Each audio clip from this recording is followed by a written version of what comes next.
Cardinal Maloula, l'on s'interroge déjà sur les conditions hygiéniques de leur hébergement. En prévision de la journée de l'enseignement que la RDC s'apprête à célébrer demain, une journée porte ouverte a été organisée à l'ITP Ngaliema.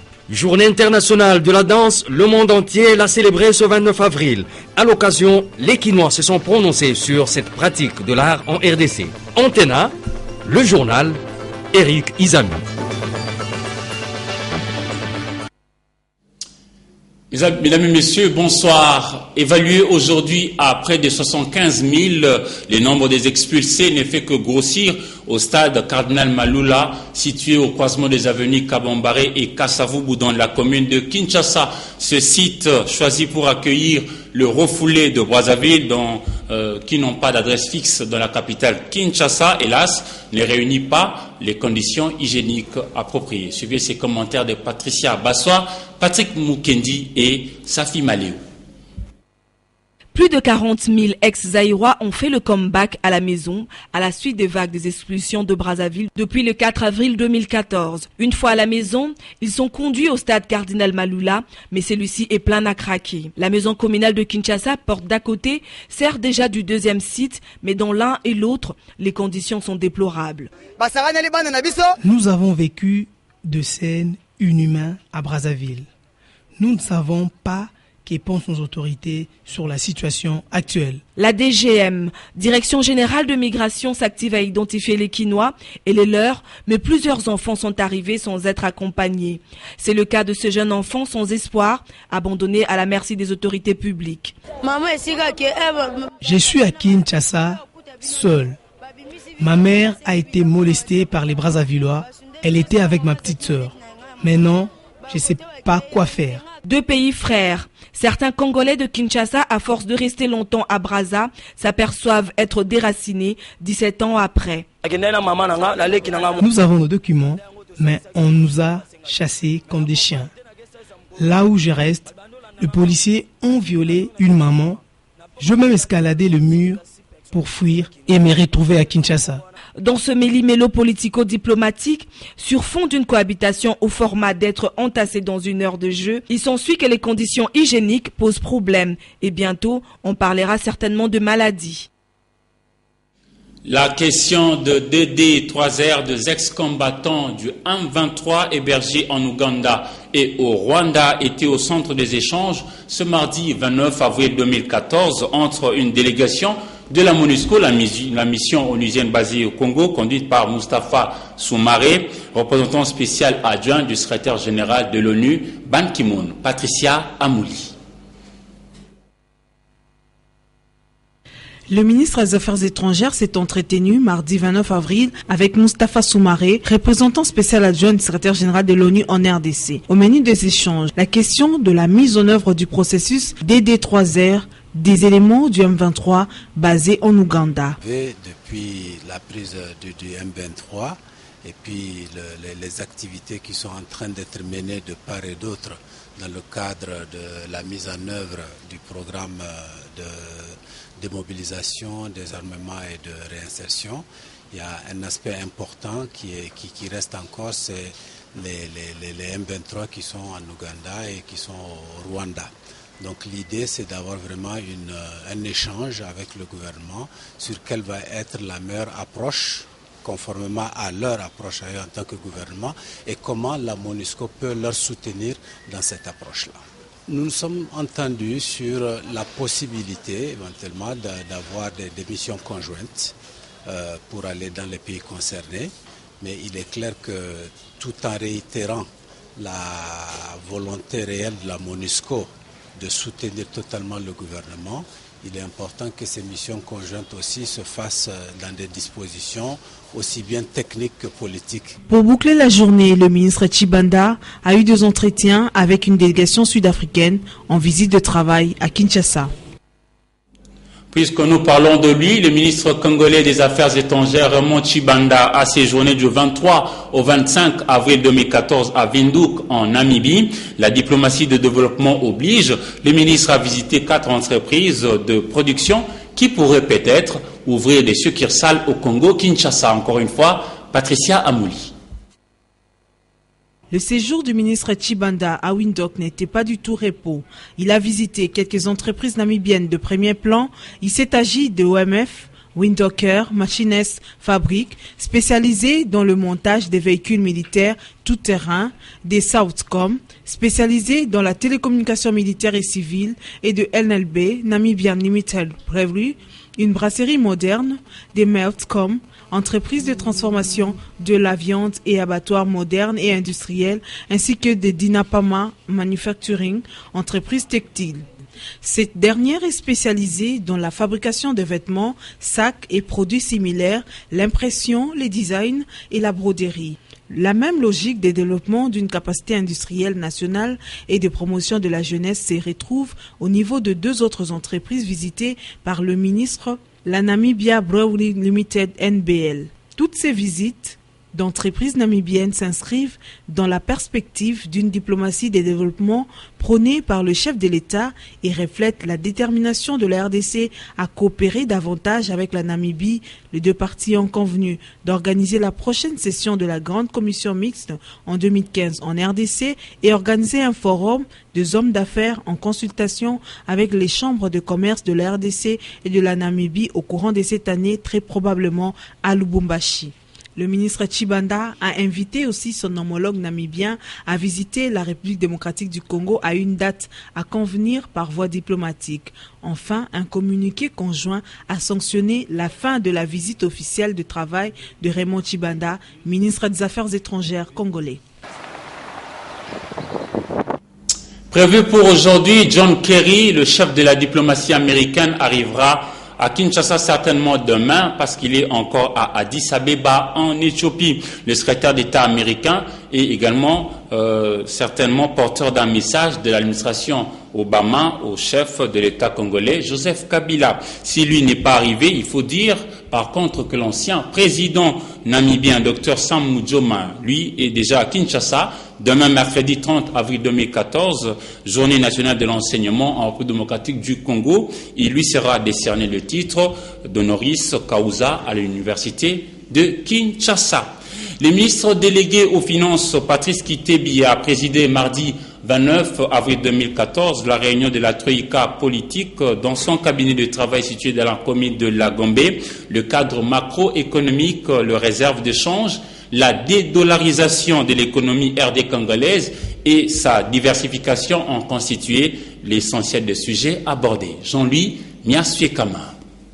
La troïka politique aux finances, la conjoncture économique nationale est stable, les politiques macroéconomiques s'affinent. La mise en œuvre de notre politique de dédollarisation dans le cadre des instruments de politique économique que nous utilisons, notamment pour gérer le budget, à savoir le plan d'engagement budgétaire, qui doit être fortement en harmonie avec le plan de trésorerie, mais le plan de trésorerie qui doit également être entièrement en harmonie avec la programmation des liquidités monétaires au niveau de la Banque centrale. L'Argentine nationale est revenue sur le fait qu'il faut diversifier l'économie congolaise. Et une des voies est l'agriculture. Il y a une montée en puissance progressive du secteur agricole. Le secteur agricole sera en 3e position des sources de contribution à la croissance économique pour 2014 et cette contribution est en augmentation en lien avec tous les efforts que nous faisons pour financer le secteur agricole qui est devenu, comme vous le savez, une des très grosses priorités du chef de l'État. La croissance économique en 2014 sera encore boostée par le secteur minier qui pèse plus de 30% dans l'économie congolaise.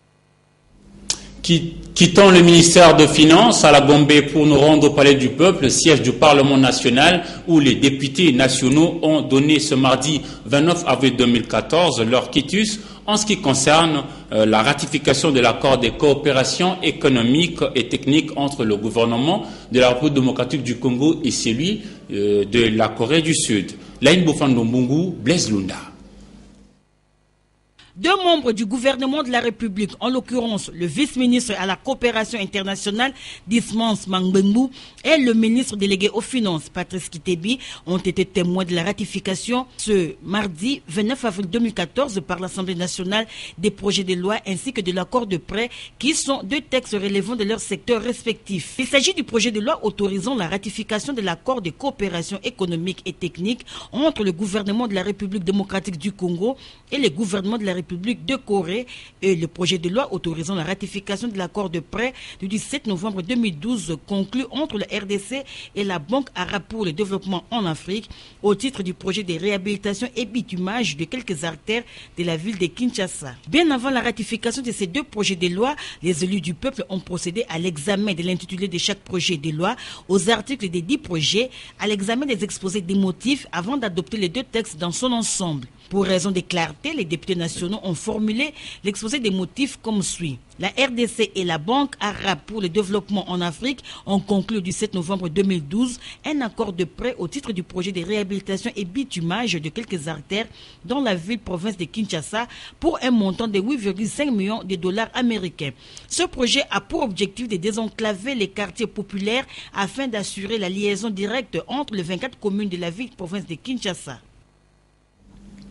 L'association de santé familiale, en collaboration avec le ministère de la Santé, à travers le programme national de lutte contre le paludisme PNLP, a lancé lundi hier un plaidoyer institutionnel de lutte contre le paludisme en RDC. À cet effet, une remise symbolique des moustiquaires imprégnés d'insecticides a été organisée auprès des institutions, notamment à la présidence de la République.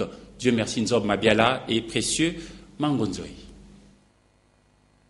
C'est le directeur du cabinet du président de la République, Gustave Béa, qui a réceptionné ce lot des moustiquaires imprégnés d'insecticides au nom du chef de l'État. Le cabinet du chef de l'État, au nom du gouvernement et au nom de mon ministère, nous vous remettons cette moustiquaire imprégnée d'insecticides pour lancer le plaidoyer institutionnel de la RDC en matière de lutte contre le paludisme.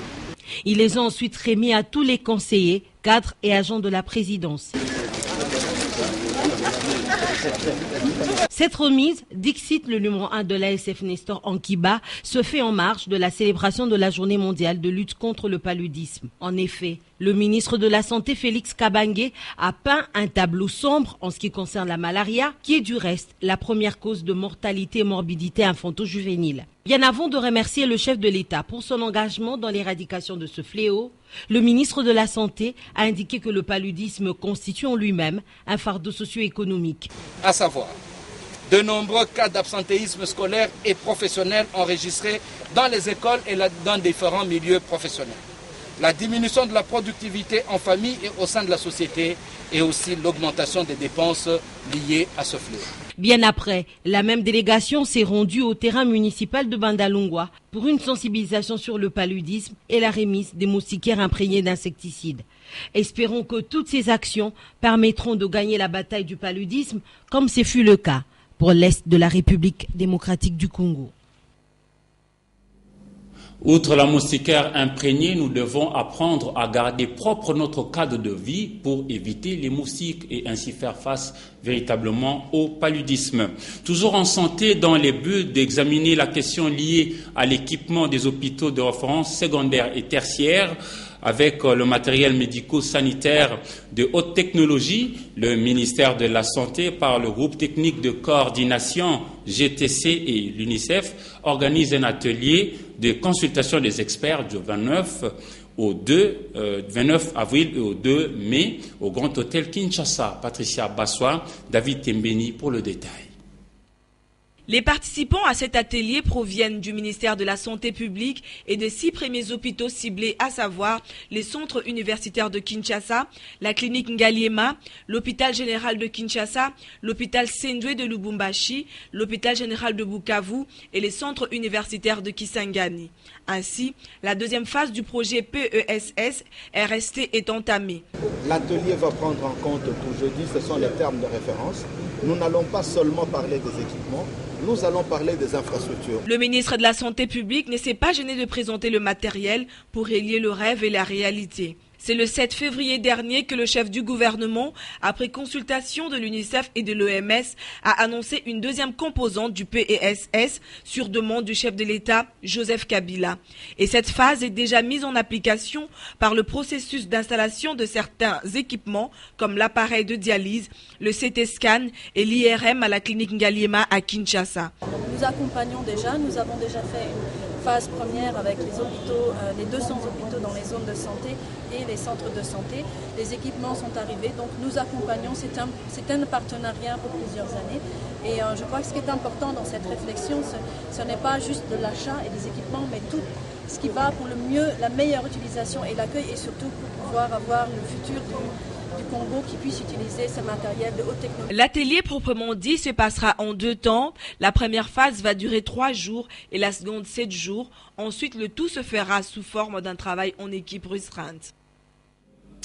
Le monde entier célèbre le 29 avril de chaque année la journée internationale de la danse, instaurée depuis 1982 par les comités internationaux de la danse en partenariat avec l'UNESCO. Cette journée vise à rassembler l'humanité tout entière dans la paix autour de la danse. Magali Sissi, Yannick Makiessé sur les images de Djouzen Belebele. La date du 29 avril a été choisie pour commémorer l'anniversaire de Jean-Georges Noverne, créateur du ballet moderne, né en 1727 et mort en 1810. À cette occasion, une lettre a été écrite chaque année par la meilleure danseuse de l'année, Akoishivo Matsunura, directeur général de l'UNESCO. Elle porte un message de paix et de rassemblement à l'intention du monde de la danse, invité à célébrer l'universalité de cette dernière et à franchir toutes les barrières politiques, culturelles et ethniques. Mais aujourd'hui, et particulièrement en RDC, la danse ne semble plus receler la même valeur. En effet, pour certains Quinois, elle a perdu son côté éducatif, voire identitaire. En général, ça détruit les mœurs. Ça n'a pas une quelconque éducation dans tout ce que la danse d'aujourd'hui produit. Donc vraiment, c'est désolant de voir ça, la danse qu'on danse, si on est parent et enfant, assister à cette danse, vraiment c'est déplorable. Mais aujourd'hui, à la RDC, qu'est-ce que nous remarquons? La danse, ça détermine, c'est un langage de sexualité aujourd'hui. Plus catégorique, d'autres estiment qu'elle détruit la masse. Oui, mais on aimerait bien que la danse reflète quelque chose de moral. Mais ce qu'on voit à la télé, c'est de l'immoralité souvent. Il serait souhaitable qu'au travers de cette journée, que le monde entier réfléchisse sur l'impact de la danse dans la jeunesse, car la jeunesse est l'avenir de demain. En sport, désormais, les ambassadeurs de la République démocratique du Congo à la compétition africaine connaissent déjà leurs adversaires.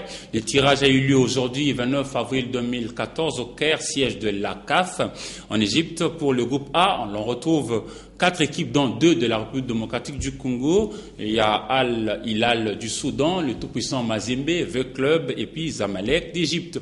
La première journée est prévue pour le 16, 17 et 18 mai 2014. On va à présent compléter l'actualité dans une sélection et commentaires de journaux parus aujourd'hui à Kinshasa, signés par Sylvie Fortuné-Mboula.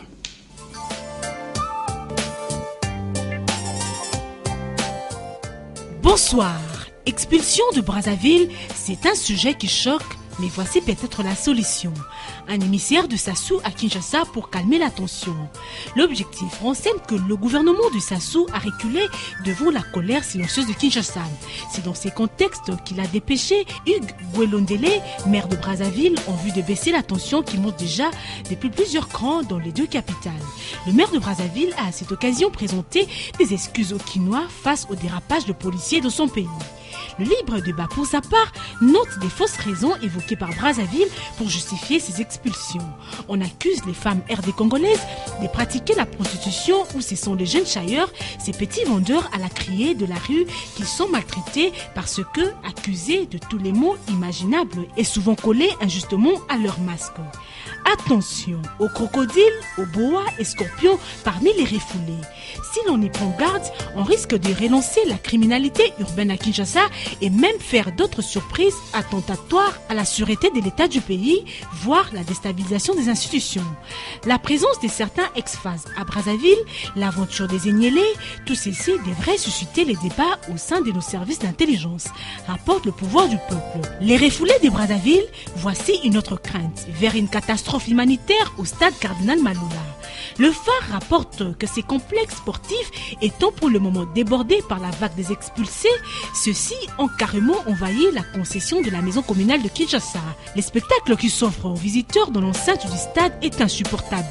Des milliers d'hommes, des femmes et d'enfants sont contraints de passer leur nuit à la Belle Étoile, sans couverture, sans nourriture, sans installation sanitaire, sans eau potable, sans soins médicaux. Les conditions sanitaires et logistiques risquent de provoquer des épidémies diverses. Face à cette situation, la Prospérité note aussi pour sa part que le gouvernement a réagi avec professionnalisme. Au cours de son passage hier au Sénat, Maître Tundaya Kassende, vice-ministre des Affaires étrangères, a affirmé qu'il promet des facilités consulaires aux Congolais entre guillemets étrangers. Terminons avec La Nation qui titre « John Kerry, le sauveur de Congolais, arrive ». Selon la consoeur, le secrétaire d'État américain arrive en République démocratique du Congo pour gifler les politiciens véreux. Attendons voir. Bonsoir.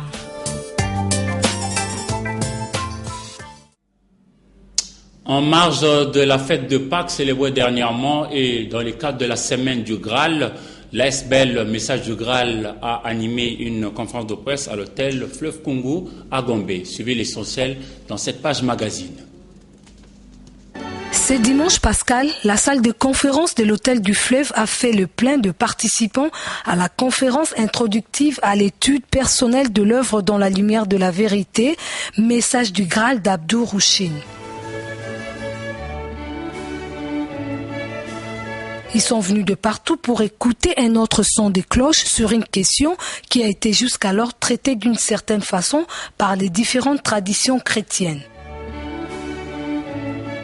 La mort sur la croix de Jésus était-elle un plan de Dieu? Si oui, comment par cette mort l'humanité pensait-elle être sauvée du péché? Plusieurs questions graves ont ainsi fait l'objet de l'exposé du conférencier du jour qui a procédé de manière méthodique pour répondre à cette question fondamentale dont la réponse est structurante. Dieu aurait-il vraiment planifié? Avait-il réellement voulu que les hommes, nous puissions faire souffrir son Fils Jésus-Christ et aller jusqu'à le tuer? C'est ainsi qu'il s'est d'abord interrogé sur le fondement de cette croyance qui voulait que le pardon de péché soit obtenu par le versement du sang innocent. Il a rappelé que c'est une pratique juive qui avait rendu obligatoire ces rites. Par le passé, ils avaient inventé les rites du bouc émissaire qui consistait à croire qu'il suffisait de charger un bouc de ses péchés et de l'écarter de la cité pour que soient aussi partis les péchés. Plus loin, les Juifs ont entamé la pratique de l'Holocauste qui consistait à verser le sang des animaux pour obtenir la rémission de péchés. Cette pratique, malheureusement, fut transposée pour expliquer l'assassinat de Jésus par les Sanhédrins et plus tard faire même de cet assassinat le fondement même de la foi chrétienne. Comme si les sauveurs assassinés étaient venus expressément pour mourir de main d'homme. Par la crucifixion, les êtres humains refusèrent de reconnaître le Fils de Dieu comme le Messie attendu, ce qui accentua encore la séparation. Fin de citation. Pour les conférenciers du jour, il y a des contradictions flagrantes à continuer à croire en cela car Dieu, le Créateur, celui qui a donné à Moïse les 10 commandements, peut-il mettre en place un plan de salut qui transgresse ses propres lois, notamment le 5e commandement qui dit « Tu ne tueras pas ».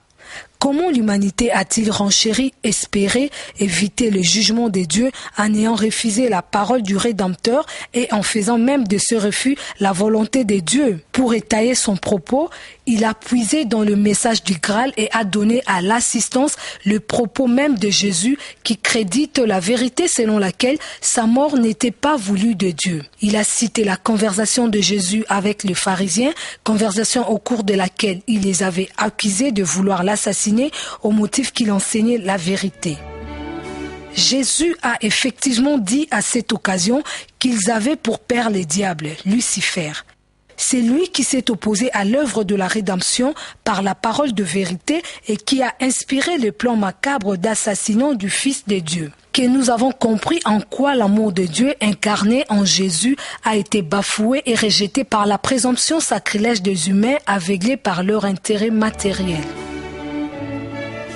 Ils ont assassiné le Fils de Dieu et ils osent dire qu'ils ont accompli en cela la volonté du Très-Haut.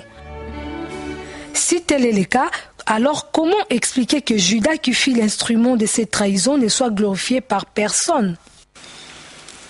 Et si la crucifixion de Jésus-Christ était le plan de Dieu, en quoi Judas serait-il condamnable?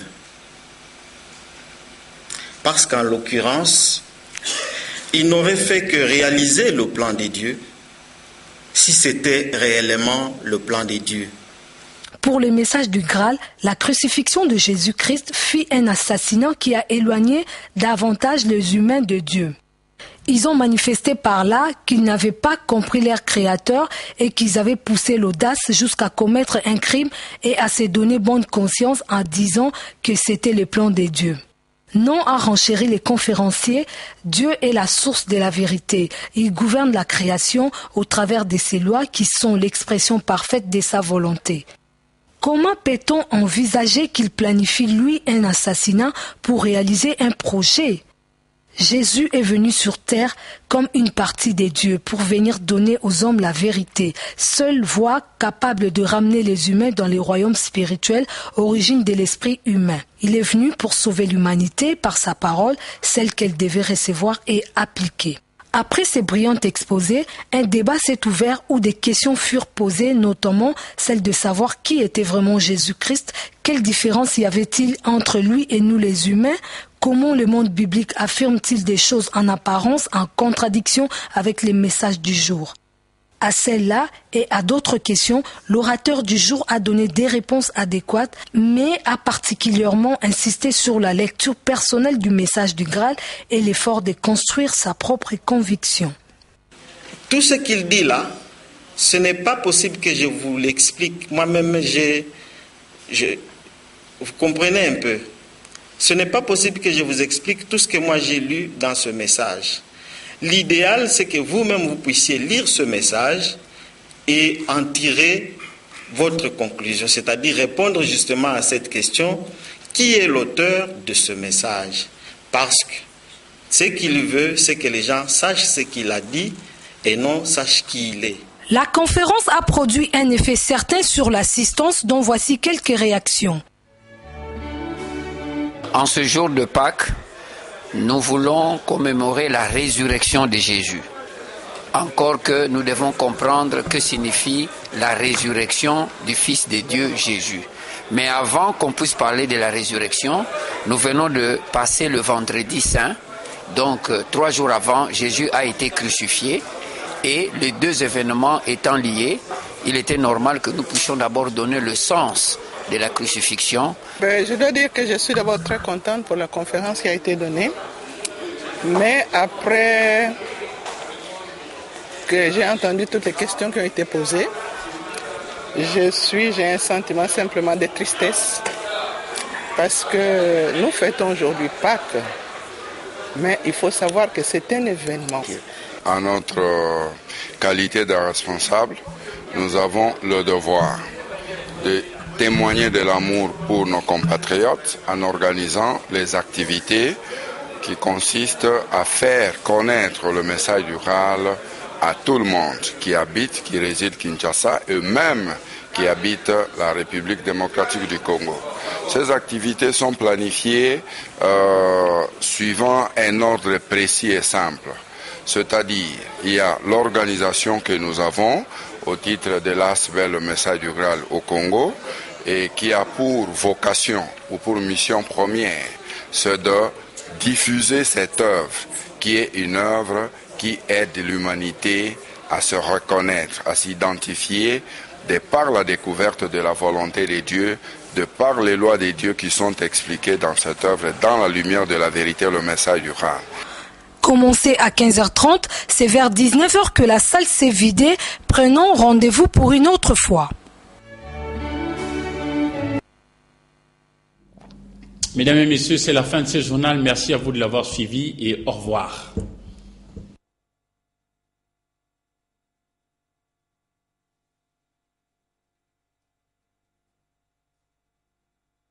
Thank you.